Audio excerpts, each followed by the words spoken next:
मलका बरतानिया की आखिरी रसूमात वेस्टमिनिस्टर एबे में 19 सितंबर को होगी। आखिरी रसूमात में दुनिया भर से सरबराहान ममलिकत शिरकत करेंगे।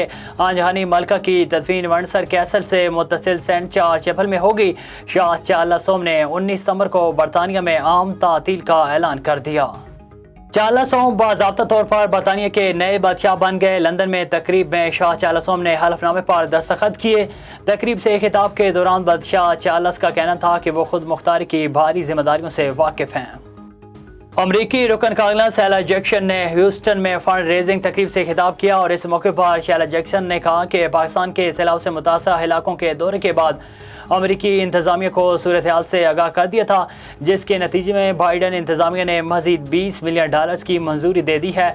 दूसरी जाने मेयर ह्यूस्टन और रुकन कांग्रेस एल ग्रीन का कहना था कि हम इस मुश्किल घड़ी में पाकिस्तानियों के साथ खड़े हैं। आलमी बिरादरी पाकिस्तान की मदद करे।